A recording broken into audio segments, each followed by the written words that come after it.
قل هو الله احد الله الصمد لم يلد ولم يولد ولم يكن له كفوا احد۔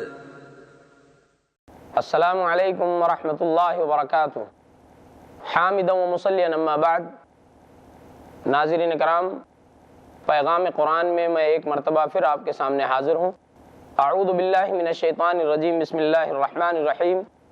قال الملأ الذين استكبروا من قومه لنخرجنك يا شعيب والذين آمنوا معك من قريتنا أو لتعودن في ملتنا قال أولو كنا كارهين قد افترينا على الله كذبا إن عدنا في ملتكم بعد إذ نجانا الله منها وما يكون لنا أن نعود فيها إلا أن يشاء الله ربنا وسع ربنا كل شيء علما على الله توكلنا ربنا افتح بيننا وبين قومنا بالحق وأنت خير الفاتحين۔ اللہ رب العالمین نے فرمایا، قوم شعیب کے وہ سردار جنہوں نے تکبر کا مظاہرہ کیا ان کی قوم میں سے، لنخرجنک، انہوں نے کہا کہ ہم اے شعیب تمہیں نکال دیں گے اور تمہارے مومن ساتھیوں کو بھی نکال باہر کریں گے، من قریتنا، ہماری بستی سے، او لتعودن فی ملتنا، یا پھر اس کی ایک صورت یہ ہے کہ آپ ہماری ملت میں دوبارہ واپس آ جاؤ۔ قال ولو کنا کارہین، شعیب علیہ السلام نے جواب دیا کہ کیا ہم اسے ناپسند کریں اس کے باوجود بھی تم ہمیں مجبور کر سکو گے؟ قد افترینا علی اللہ کذبا ان عدنا فی ملتکم بعد اذ نجانا اللہ منها، اللہ رب العالمین نے ہمیں نجات دی، اس کے باوجود ہم اگر تمہاری ملت میں دوبارہ واپس ہو جائیں تو ہم تو ظالم ہو جائیں گے، اللہ رب العالمین کے خلاف افترا پردازی کرنے والوں میں ہمارا شمار ہوگا۔ وما يكون لنا ان نعود فيها الا ان يشاء الله ربنا، حضرت شعیب علیہ السلام نے فرمایا یہ تو ہمارے لیے مناسب ہی نہیں ہے کہ ہم دوبارہ اس ملت میں لوٹیں، ہاں یہ اور بات ہے کہ ہمارا پروردگار اللہ رب العالمین ہی چاہے۔ وسع ربنا كل شيء علما، ہمارے پروردگار کا علم ہر چیز پر وسیع ہے۔ علی اللہ توکلنا، ہم نے اللہ پر ہی بھروسہ کیا۔ ربنا افتح بیننا وبین قومنا بالحق، اے ہمارے پروردگار ہمارے اور ہماری قوم کے درمیان فیصلہ فرما دے حق کے ساتھ، وانت خیر الفاتحین، اور تو بہت ہی بہتر فیصلہ کرنے والا ہے۔ حضرت شعیب علیہ السلام جس قوم کے نبی تھے، در حقیقت ابراہیم علیہ السلام کے پوتے مدین کی طرف اس بستی کو منسوب کیا جاتا ہے۔ اصحاب مدین کی طرف حضرت شعیب علیہ السلام کو بھیجا گیا۔ مفسرین نے کہا کہ اصحاب الرسی اور اصحاب الایکہ اور اصحاب مدین یہ تمام کی تمام قومیں ایک ہی قوم ہیں، لیکن حافظ ابن کثیر رحمہ اللہ نے فرمایا کہ اصحاب الرس الگ ہیں، کنویں والے الگ ہیں، اور اصحاب الایکہ یعنی وہ بستی جو جنگلات میں رہتے تھے، گھنے جھاڑیوں میں رہتے تھے، وہ بھی حضرت شعیب علیہ السلام ہی کی بستی ہے۔ واقعہ یوں ہے، کچھ لوگ بستی میں رہا کرتے تھے اور کچھ لوگ بستی کے کنارے گھنے جنگلات کے ایریے میں رہتے تھے۔ اللہ رب العالمین نے ان لوگوں کو اصحاب الایکہ فرمایا، اور یہ لوگ جو بستی والے تھے انہیں اللہ رب العالمین نے اصحاب مدین فرمایا۔ یہ حجاز کے راستے پر معان کے قریب بستی ہے۔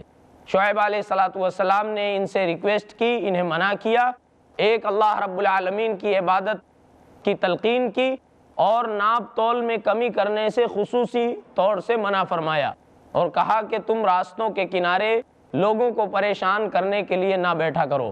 انہوں نے حضرت شعیب علیہ السلام کو جلا وطنی کی دھمکی دی اور کہا کہ ایک ہی صورت سے ہم آپ کو اور آپ کے مومن ساتھیوں کو اپنے بستی میں، اپنے گاؤں میں رہنے دیں گے، اور وہ یہ ہے کہ آپ ہماری ملت میں واپس آ جاؤ۔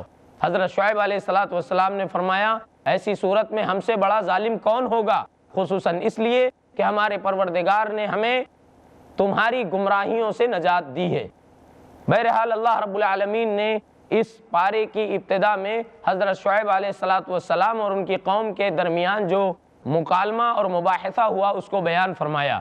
قوم شعیب نے جب سرکشی کی حد کر دی، طغیان میں آگے بڑھ گئے، حد سے تجاوز کیا، تو رب العالمین نے انہیں عذاب میں مبتلا فرمایا۔ قوم شعیب پر کون سا عذاب آیا؟ قرآن کریم میں کئی جگہ اللہ رب العالمین نے رجفہ زلزلہ بیان فرمایا ہے، جیسا کہ ان آیتوں میں بھی اللہ نے فرمایا۔ کئی جگہ صیحہ ہے، یعنی چیخ کا عذاب انہیں دیا گیا، اور سورہ شعراء میں اللہ رب العالمین نے ذلہ فرمایا ہے، یعنی بدلی کے سائے کا عذاب دیا گیا۔ حضرت عبداللہ ابن عباس سے حافظ ابن کثیر رحمہ اللہ نے نقل فرمایا ہے کہ یہ تینوں عذاب بیک وقت قوم شعیب پر آیا۔ پہلے اللہ رب العالمین نے ان پر زلزلہ طاری کیا، جب یہ اپنے گھروں سے مارے خوف کے باہر نکل کر میدان میں جمع ہوئے تو اللہ رب العالمین نے بادل کا سایہ ان پر سائبان کی طرح لا کھڑا کیا۔ بدلی کے اس سائے سے اللہ رب العالمین کے حکم سے بجلی گرنے لگی، آگ برسنے لگی، آگ کے گولے برسنے لگے، اس طرح سے ان پر آگ کا عذاب بھی آیا، زلزلے کا بھی شکار ہوئے، اور پھر جیسے ہی فرشتے نے اللہ کے حکم سے چنگھاڑا تو یہ اپنے سروں کو اپنے پیروں میں دبا کر الٹے منہ زمین پر پڑے کے پڑے رہ گئے۔ الذین کذبوا شعیبا کأن لم یغنوا فیہا الذین کذبوا شعیبا کانوا هم الخاسرین۔ اللہ رب العالمین نے فرمایا جنہوں نے شعیب کو جھٹلایا، ناپ تول میں کمی سے باز نہیں آئے، الذین کذبوا شعیبا کانوا هم الخاسرین، اور جنہوں نے شعیب کو جھٹلایا وہ خسارہ اٹھانے والوں میں سے ہو گئے۔ ان آیات میں اللہ رب العالمین نے حضرت شعیب علیہ السلام کے قصے کو اور ان کی قوم کے انجام کو بیان کر کے کفار و مشرکین کو، یہود و نصارہ کو اس بات کی دعوت دی ہے کہ تم سے پہلے کی جوان قومیں، توانا قومیں، اگر اللہ رب العالمین کا عذاب ان پر آ سکتا ہے تو یقیناً اس رب العالمین کا عذاب تم پر بھی آ سکتا ہے۔ لیکن حیرت ہے، افسوس ہے ایسی قوموں پر۔ ثم بدلنا مکان السیئۃ الحسنہ حتی عفوا وقالوا قد مس آباءنا الضراء والسراء۔ اللہ فرماتا ہے کہ عذاب کے بعد جب ہم انہیں چھوٹ دیتے اور ان کی بری حالت کو اچھی حالت میں بدل دیتے تو یہ کہنے لگتے قد مس آباءنا الضراء والسراء، ہمارے آباء و اجداد پر بھی بہت سے عذاب آئے، یہ تو ہوتا ہی رہتا ہے، کبھی خوشی کبھی غم، کبھی مسائل آتے ہیں، مشکلات آتی ہیں، کبھی وہ مشکلات اور مسائب چھٹ جاتے ہیں۔ اس طرح سے انہوں نے اللہ کے عذاب کی حقارت کو بیان کیا۔ اللہ رب العالمین نے ان واقعات کو بھی تفصیل سے بیان کر دیا۔ آج بھی بہت سارے مسلمانوں کا عالم یہ ہے کہ اللہ رب العالمین کا جب عذاب آتا ہے تو عذاب سے عبرت حاصل کرنے کے بجائے وہ یہ کہتے ہیں کہ سب دن ایک جیسے نہیں ہوتے۔ آپ غور کریں، قوم شعیب نے جو جواب دیا، بنی اسرائیل نے عذابوں کے بعد جو جواب دیا، اور آج مسلمانوں کی جو حالت ہے ان قوموں کے جواب کے بالکل یکساں ہیں، ان کے مساوی ہیں، انہی طرح کے ہیں۔ خلاصہ یہ ہے کہ حضرت صہیب رومی رضی اللہ تعالیٰ عنہ سے مروی ہے، رسول اللہ صلی اللہ علیہ وسلم نے فرمایا عجبا لامر المؤمن اذا اصابته السراء شکر وان اصابته الضراء صبر۔ مومن کی زندگی عام انسانوں کے مقابلے میں عجیب و غریب ہے۔ مومن کی دونوں حالتیں خیر لیے ہوئے ہیں۔ جس طرح مومن خوشحالی میں اللہ کا شکر گزار بندہ ہوتا ہے، اسی طرح مصیبت کے ایام میں صبر بھی کرتا ہے۔ اللہ رب العالمین نے انہیں اس بات سے آگاہ کیا ہے افامن اہل القری ان یاتیہم بأسنا بیاتا وہم نائمون۔ کسی بھی بستی کو، بستی والوں کو اس بات سے بے خبر معمون نہیں ہونا چاہیے کہ سونے کی حالت میں ان پر اللہ رب العالمین کا عذاب آ سکتا ہے۔ افامنوا مکر اللہ فلا یأمن مکر اللہ الا القوم الخاسرون۔ کیا یہ اللہ کی تدبیر سے معمون ہو گئے، اللہ کی تدبیر سے بے خبر ہو گئے؟ اللہ کی تدبیر سے وہی لوگ بے خبر ہوتے ہیں جو گھاٹا اٹھانے والے ہیں۔ حضرت عبداللہ ابن مسعود رضی اللہ تعالیٰ عنہما نے رسول اللہ صلی اللہ علیہ وسلم سے پوچھا اکبر الکبائر کے بارے میں، بڑے بڑے گناہوں کے بارے میں۔ رسول اللہ صلی اللہ علیہ وسلم نے فرمایا الاشراک باللہ والیأس من روح اللہ، کہ اللہ کے ساتھ دوسروں کو شریک کرنا یہ بڑے گناہوں میں ہے۔ والیأس من روح اللہ، اللہ کی رحمت سے مایوس ہو جانا یہ بھی بڑے گناہوں میں ہے۔ والامر من مکر اللہ، اور اللہ کے عذاب سے بے خوف ہونا، اللہ کے نبی علیہ السلام نے فرمایا یہ بھی کبیرہ گناہوں میں سے ہے۔ ہم آج مسلمانوں کی حالت دیکھیں، ہر کوئی مست میں ذوق تن آسانی ہے، تم مسلمان ہو یہ انداز مسلمانی ہے۔ اگلی رکوع میں اللہ رب العالمین نے موسیٰ علیہ السلام اور فرعون کے واقعات کو تفصیل سے بیان کیا ہے۔ اللہ رب العالمین نے موسیٰ علیہ السلام کو بھیجا کہ فرعون کو اسلام کی دعوت دو۔ موسیٰ علیہ السلام فرعون کے دربار میں حاضر ہوئے اور کہا یا فرعون انی رسول من رب العالمین، اے فرعون میں رب العالمین کی طرف سے حقیقی رسول ہوں، سچا پیغمبر ہوں۔ حقیق علی اللہ اقول علی اللہ الا الحق، سچ تو یہ ہے کہ میں اپنی زبان سے سوائے حق کے اور کچھ نہ بولوں گا۔ قد جئتکم ببینۃ من ربکم فارسل معی بنی اسرائیل، میں معجزے کے ساتھ، اللہ کی نشانیوں کے ساتھ تیرے پاس آیا ہوں اور یہ درخواست کرتا ہوں، تجھے یہ کہتا ہوں، حکم دیتا ہوں اللہ کی طرف سے پیغمبر ہونے کے ناطے کہ تو بنی اسرائیل کو میرے ساتھ بھیج دے۔ موسیٰ علیہ السلام نے بنی اسرائیل کا مطالبہ اس لیے کیا کہ بنی اسرائیل پہلے ملک شام میں رہا کرتے تھے، لیکن جب اللہ رب العالمین نے یوسف علیہ السلام کو عزیز مصر بنایا اور کنعان قبیلے کے افراد، خود یوسف علیہ السلام کے گھرانے کے لوگ مصر آ کر آباد ہوئے، بعد میں کنعان قبائل کے اور بھی بہت سارے لوگ مصر آ کر آباد ہو گئے۔ اس طرح سے یوسف علیہ السلام کے زمانے کے بعد سے، ان کی وفات کے بعد سے، وہاں کے فراعنہ نے، مصر کے بادشاہوں نے یہودیوں پر ہر طرح کے مظالم ڈھائے، پریشان کیا، ان سے مزدوری کے کام لیے، انہیں اجرت نہ دی، حتی الامکان ان کا جینا مشکل کر دیا، ان پر عرصہ حیات تنگ کر دیا۔ اللہ رب العالمین نے اسی وجہ سے موسیٰ علیہ السلام کو اہل مصر میں مبعوث فرمایا اور فرعون کے پاس بھیج کر اللہ رب العالمین نے کہا فرعون سے کہو کہ بنی اسرائیل کو میرے ساتھ بھیج دے۔ فرعون نے انکار کیا۔ بہرحال موسیٰ علیہ السلام سے کہا کہ تم اگر اللہ کے سچے پیغمبر ہو تو اللہ کی نشانی بتاؤ۔ موسیٰ علیہ السلام نے جیسے ہی اپنی لاٹھی، اپنا عصا زمین پر مارا، پیدا ہوا ثعبان مبین، تو وہ عصا موسیٰ ایک اژدہا بن کر تیار ہو گیا۔ بہت ساری صورتوں میں اللہ رب العالمین نے موسیٰ علیہ السلام کے اس واقعات کو تفصیل سے بیان کیا ہے۔ ناظرین، کیونکہ اب وقت ہوا ہے ایک مختصر سے وقفے کا، انشاءاللہ وقفے کے بعد بہت جلد میں آپ کے سامنے حاضر ہوں گا۔ السلام علیکم ورحمۃ اللہ وبرکاتہ۔ بالفضل والتيجان والروح والريحان۔ حقیقی کامیابی کے روشن اصول جانیے شیخ حافظ عبد التواب سے قرآن اور حدیث کی روشنی میں دین و دنیا کی حقیقی کامیابی کے روشن اصول، ہر بدھ دوپہر 2:30 بجے اور رات 8 بجے صرف i+TV پر۔ بہتر زندگی کے لیے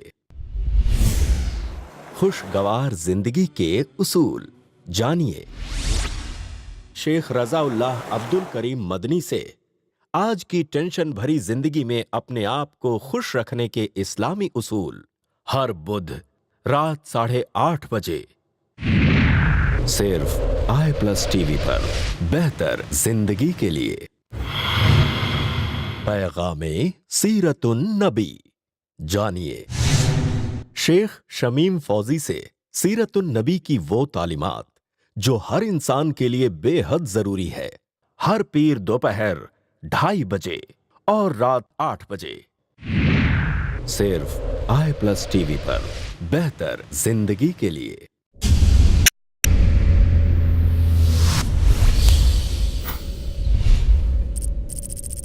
اپنے کیبل یا DTH آپریٹر سے i+TV آج ہی ڈیمانڈ کریں۔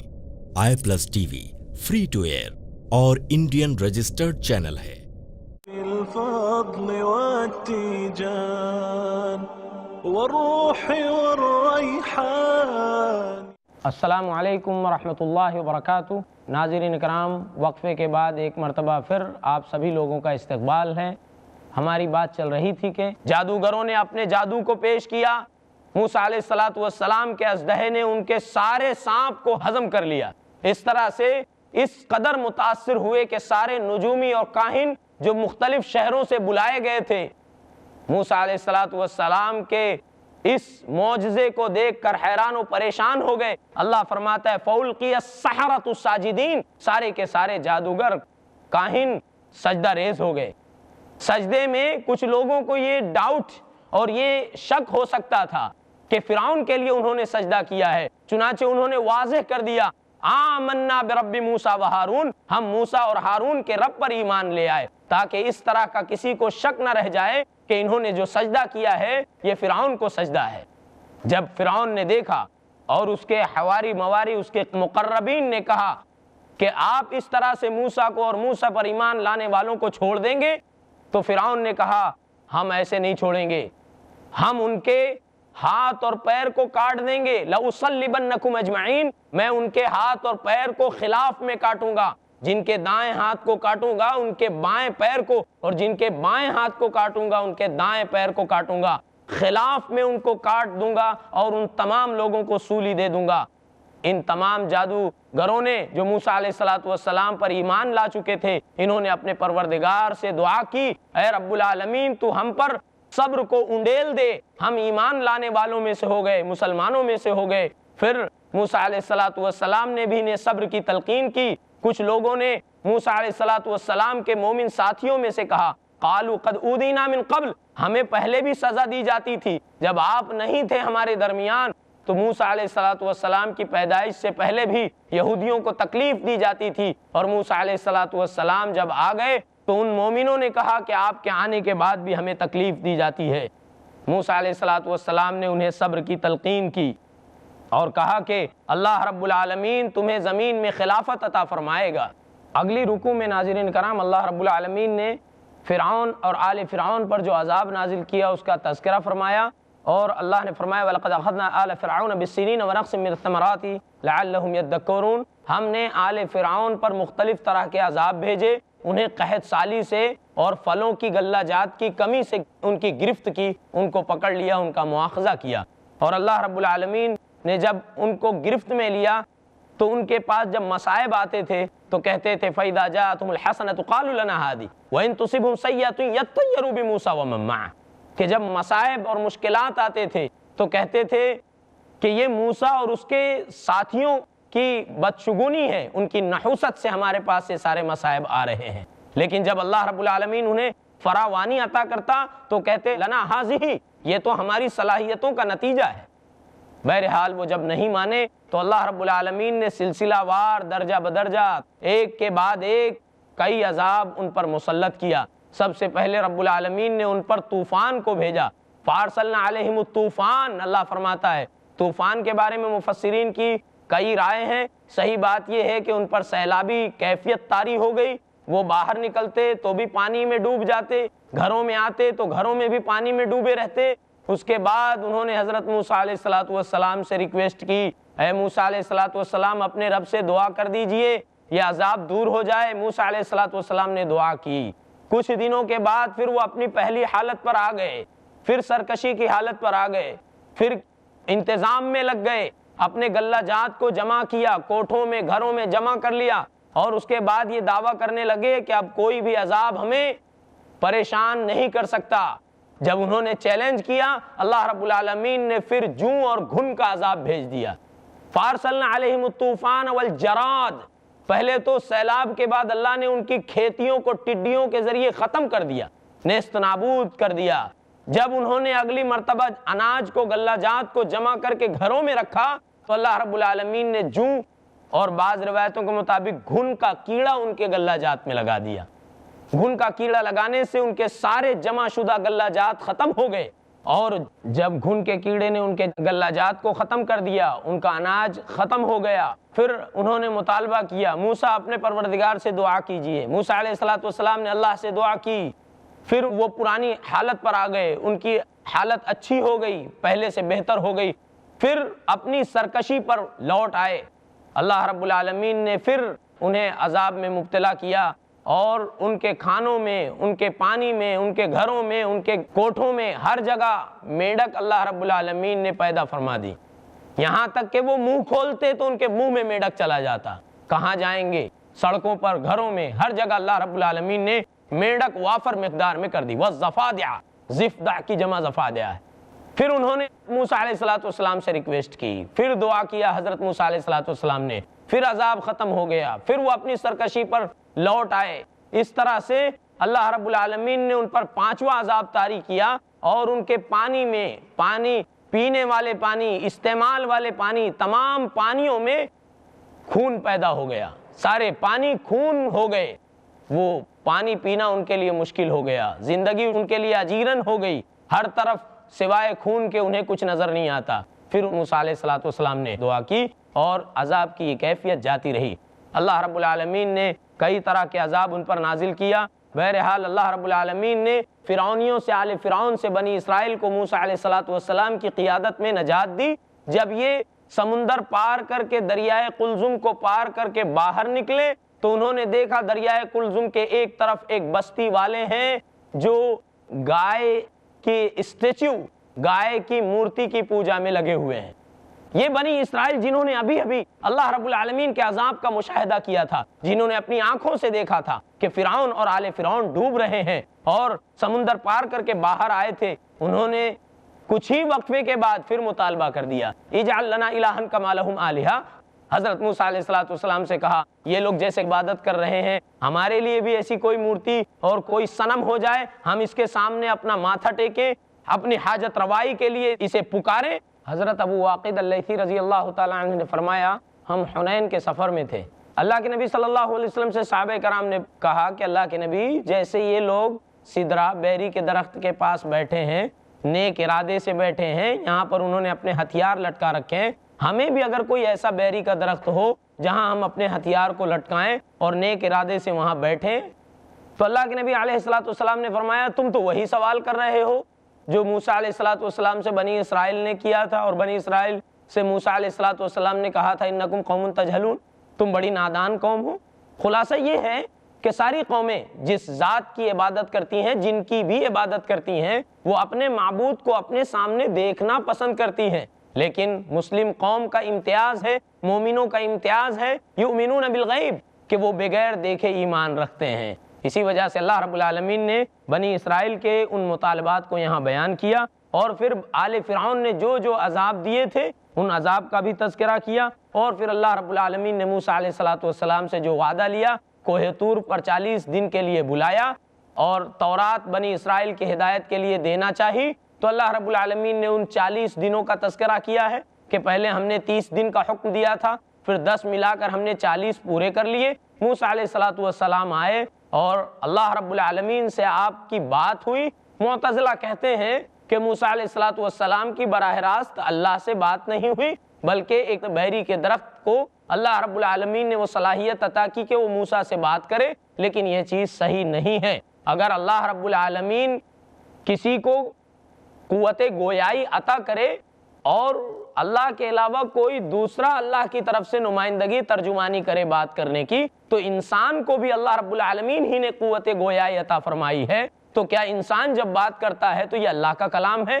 ظاہر ہے معتزلہ کے بہت سارے لوگوں نے تعاقب کیا ان کے عقائد کا، ان کے جوابات دیے گئے۔ صحیح بات یہ ہے کہ موسیٰ علیہ السلام نے خود اللہ رب العالمین سے بات کی ہے۔ حضرت ابو امامہ باہلی رضی اللہ تعالیٰ عنہ سے مروی ہے، مسند احمد کی صحیح ابن حبان کی روایت ہے، اللہ کے نبی صلی اللہ علیہ وسلم نے فرمایا کہ 3 لوگوں سے اللہ رب العالمین نے کلام کیا ہے، آدم علیہ السلام سے، خود موسیٰ علیہ السلام سے، اور جناب محمد الرسول اللہ صلی اللہ علیہ وسلم سے، یعنی ان 3 انبیاء علیہ السلام کو اللہ سے کلام کا شرف حاصل ہوا۔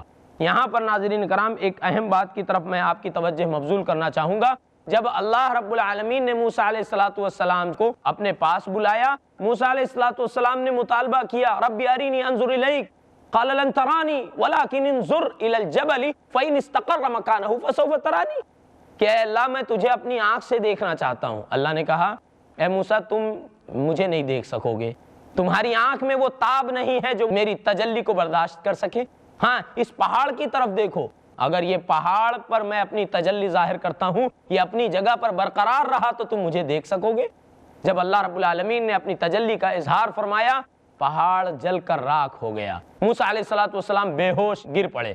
صحیحین کی روایت حضرت ابو ہریرہ رضی اللہ تعالیٰ عنہ سے مروی ہے، ایک یہودی کو مسلمان نے، ایک صحابی نے تماچا مار دیا۔ یہ واقعہ رسول اللہ صلی اللہ علیہ وسلم کے پاس آیا، آپ نے پوچھا کیوں تم نے اس یہودی کو تماچا مارا؟ انہوں نے کہا کہ اللہ کے نبی صلی اللہ علیہ وسلم یہ کہتا تھا کہ ہمارے نبی موسیٰ افضل ہیں، اور میں کہتا تھا کہ ہمارے نبی محمد صلی اللہ علیہ وسلم افضل ہیں۔ مجھے غصہ آیا، میں اپنے غصے پر قابو نہ رکھ سکا، میں نے اس کو ایک تماچا رسید کر دیا۔ اللہ کے نبی علیہ السلام نے فرمایا سنو، تم لا تخیرونی من بین الانبیاء، انبیاء کے درمیان مجھے ایسی فضیلت میری نہ بیان کرو کہ دوسرے انبیاء کرام کی کسر شان ہو۔ سن لو، اللہ رب العالمین سارے انسانوں کو جب میدان محشر میں زندہ کرے گا تو سب سے پہلے مجھے ہوش آئے گا، سب سے پہلے مجھے ہوش آئے گا، اور میں دیکھوں گا کہ موسیٰ علیہ السلام عرش معلیٰ کا پایا پکڑ کر کھڑے ہیں۔ مجھے نہیں معلوم کہ موسیٰ علیہ السلام کو مجھ سے پہلے ہوش آ گیا، یا پھر اس دن جس دن وہ بے ہوش ہو کر گرے تھے اس کے بدلے میں اللہ رب العالمین نے ان پر بے ہوشی کو طاری ہی نہیں کیا۔ اس طرح سے رسول اللہ صلی اللہ علیہ وسلم نے واضح فرما دیا کہ کسی بھی نبی کی فضیلت اس انداز سے نہ بیان کی جائے کہ دوسرے نبی کی شان میں کوتاہی ہو، ان کے ساتھ کسر شان کا معاملہ ہو۔ يا حامل القرآن قد خصك الرحمن